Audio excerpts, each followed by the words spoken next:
Bueno, estamos continuando con nuestras lecciones cortas de Python y nos habíamos quedado en la solución numérica de ecuaciones diferenciales ordinarias. Ya resolvimos una ecuación diferencial ordinaria de primer orden y en esta lecture corta de hoy vamos a solucionar numéricamente una ecuación diferencial ordinaria de orden superior, en este caso de orden 2, para lo cual escogimos como ejemplo el oscilador de Van der Pol, que es el que estamos viendo aquí. La ecuación diferencial de Van der Pol corresponde a un oscilador con un término de amortiguamiento, solo que el término de amortiguamiento es no lineal. Si tuviéramos solo la U, por ejemplo, tendríamos un oscilador armónico amortiguado. Pero acá tenemos este término 1 menos x2, que es lo que caracteriza la ecuación de Van der Pol. Si no tuviéramos este término lineal, el oscilador amortiguado podría solucionarse analíticamente utilizando la ecuación característica y utilizando los exponenciales.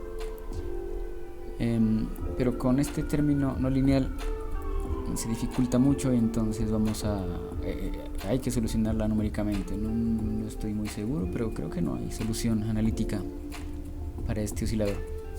Yo quería revisar. Pero bueno, en el segundo renglón he escrito la misma ecuación, pero pasé al lado derecho todos estos términos que no corresponden al término de la derivada. ¿Esto por qué? Resulta que cuando uno puede despejar el término de la derivada de orden superior, por ejemplo, si aquí hubiera de 3, de 4, y si uno puede despejar el máximo, la ecuación puede convertirse, la ecuación diferencial ordinaria de segundo orden, puede convertirse en dos ecuaciones diferenciales ordinarias de primer orden acopladas. Es decir, toda ecuación diferencial ordinaria de orden n, en principio, si podemos despejar el término de la derivada de orden superior, puede convertirse en un sistema de n ecuaciones diferenciales ordinarias de primer orden acopladas. Lo estándar es ir definiendo derivadas de cada una de las nuevas variables. Por ejemplo, si renombramos a x como x0 y a x1 como la derivada de x0, podemos ver de aquí claramente que si derivamos nuevamente x1 respecto al tiempo, tendríamos la segunda derivada de x0, que no es otra cosa sino la segunda derivada de x, o sea, esto que el término de acá. Entonces este término podemos cambiarlo por la primera derivada de x1, que es lo que he puesto aquí.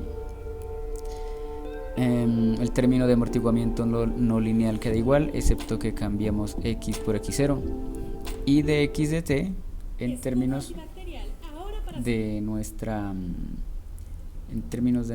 nueva variable x1, que es la que estamos poniendo acá, y el x es el x0. Entonces estas dos ecuaciones que están aquí, la de x1 y la derivada de x0 y la derivada de x1, son nuestro sistema. Lo reescribimos acá más claramente. Estas son nuestras dos ecuaciones diferenciales ordinarias de primer orden acopladas. Podemos ver que aquí está x1 y acá también, y esta es la derivada de x0 que aparece acá, o sea, el sistema es acoplado. Este sistema corresponde a la ecuación original de segundo orden. Entonces, una vez que ya esté claro esto, vamos a proceder a programarlo para ver cómo programar sistemas de ecuaciones diferenciales ordinarias. Entonces, nuevamente, con nuestro editor Emacs vamos a crear nuestro script, llamémoslo lecture8.py, pero a ver, déjame ver, hay algo aquí. Hay una copia de seguridad, borrémosla. Perfecto, entonces vamos a crearlo. Emacs 8.py con el ampersand. Perfecto. Entonces empecemos, hacemos lo de siempre, nuestro comentario. Voy a irme rápido en esta parte. Vamos a poner aquí solución numérica de una ecuación diferencial ordinaria de segundo orden, y entre paréntesis y en minúsculas pongamos ecuación de Van der Pol.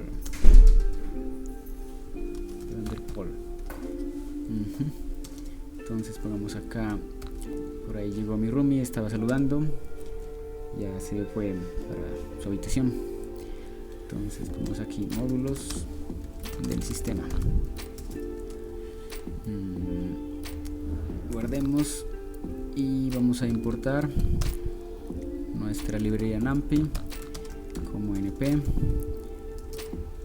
Importemos también nuestra librería SciPy como sc, y como vimos en el lecture pasado, vamos a importar nuestro scipy.integrate como sci, y para graficar vamos a importar el matplotlib.pyplot splt.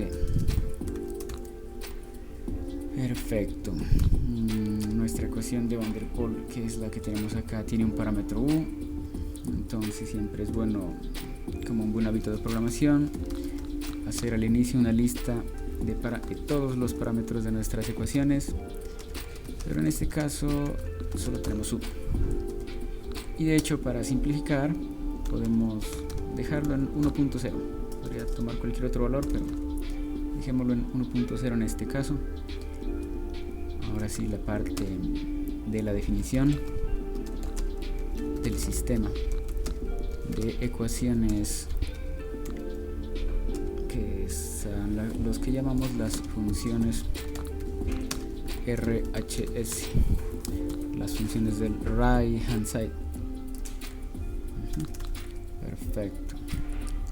Entonces vamos a definirla. ¿Y cómo se hace esto? Resulta que ahora nuestra función f ya no es solamente de xy. Habíamos dicho que aquí teníamos que tener cuidado de poner la variable dependiente de primera y la independiente de segundo.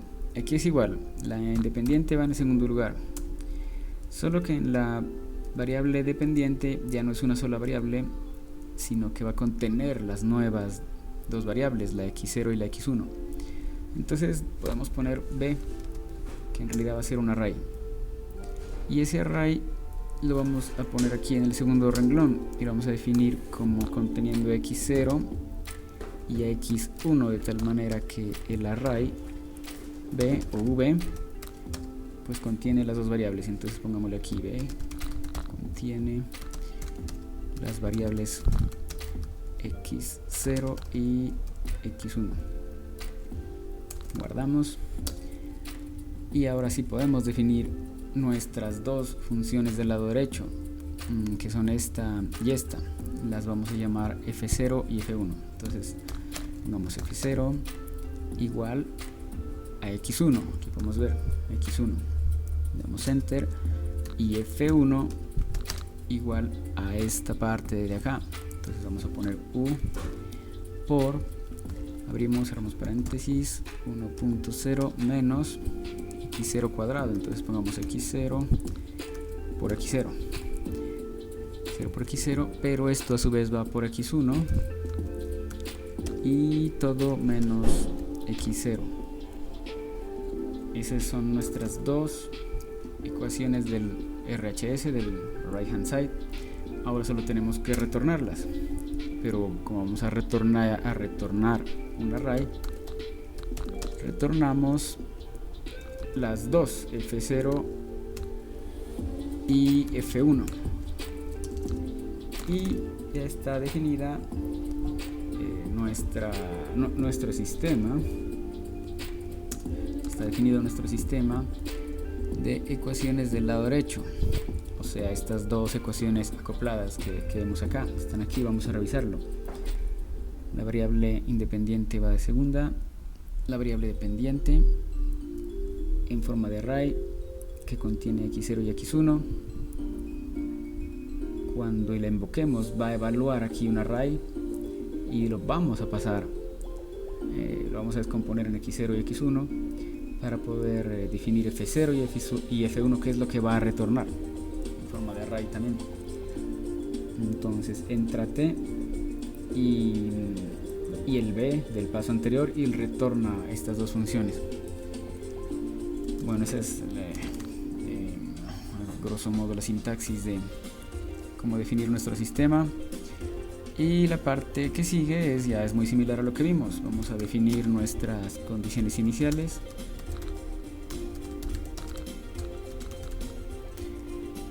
Entonces también tenemos que definirlas en forma de array. Pongámosle f inicial. Como es un array, en este caso del oscilador no las escribí acá en el PDF, pero pongamos que cuando la x0 valga 1.0, la y valga 0.0. Tiene cierta posición con cero velocidad en el espacio fácil. Ahora vamos a definir nuestro intervalo de solución, como ya hemos venido haciendo. Guardamos nuestro intervalo del t, lo definimos con nuestra función np.lineSpace. Vamos aquí un poco el volumen y nuevamente vamos a poner acá el punto inicial de x0, f1. Vamos a empezar en x0. Sí, entonces x0 cuando t vale 0, x0 vale 1 y x1 vale 0. Entonces pongamos en 0, vamos hasta 20 por ejemplo, y hagamos unos 200 pasos para que se vea con una buena densidad, porque estamos en un intervalo, en un dominio largo de 20 unidades. Entonces 200 puntos es un buen valor. Y ahora sí procedemos a la evolución numérica. Para la evolución numérica invocamos nuevamente nuestro integrador y lo guardamos el resultado en sol numérica, y lo vamos a invocar como sci.odeints. Recordemos que acá lo importamos la librería de integración como sci, y ahí vive el integrador odeints. Y de la manera que ya habíamos visto, le pasamos la función del lado derecho, la RHS, la condición inicial, los valores iniciales de las variables y el TEP. Recordemos una vez más que los valores iniciales contenidos aquí en fini, que son los que están acá, deben corresponder al valor inicial del intervalo de tiempo en este caso. Bueno, ya tenemos todo. Vamos a ver si lo hicimos bien y entonces vamos a graficar. Para eso creamos la gráfica de la solución numérica. Vamos a crearla con nuestro pltplot. Como solo tenemos una, bueno, tenemos dos, ahorita lo vamos a ver, pero vamos a graficar primero una, que es el t y la sol numérica. Pero les dije que teníamos dos, es verdad, porque aquí hay un array, las dos soluciones, x0 y x1. Entonces esto no es solo un array de x0, en realidad esto vendría a ser una matriz de 2×1, algo así.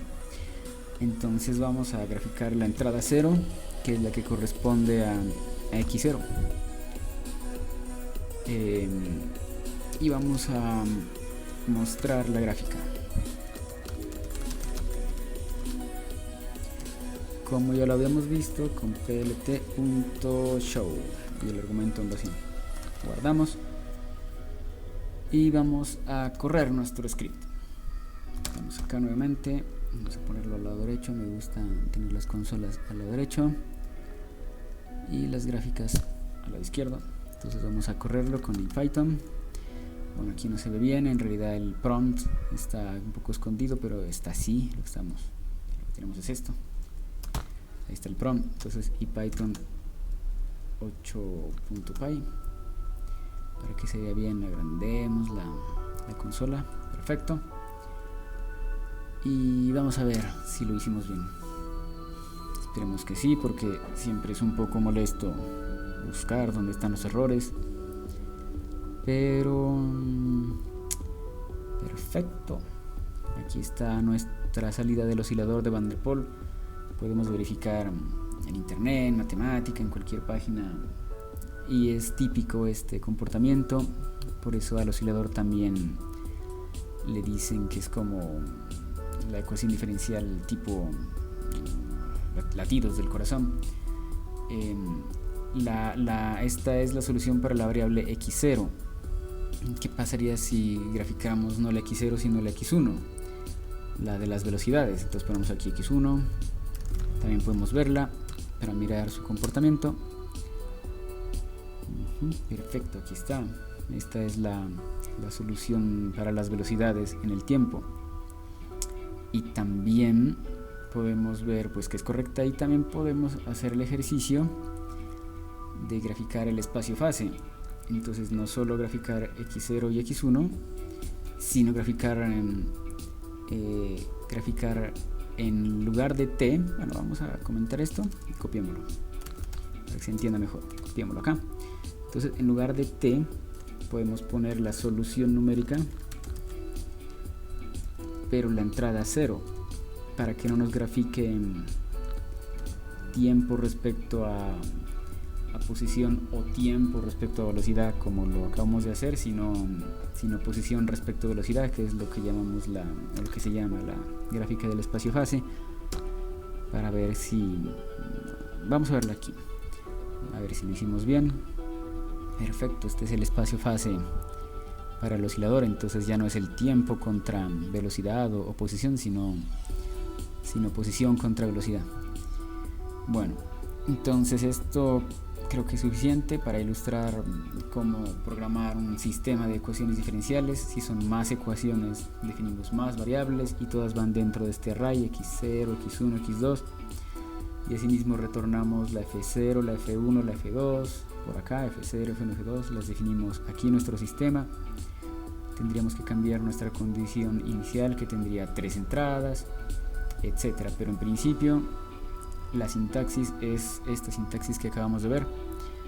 Y entonces con eso terminamos esta lecture, que se está alargando un poco, y continuaremos luego con algún otro tema interesante.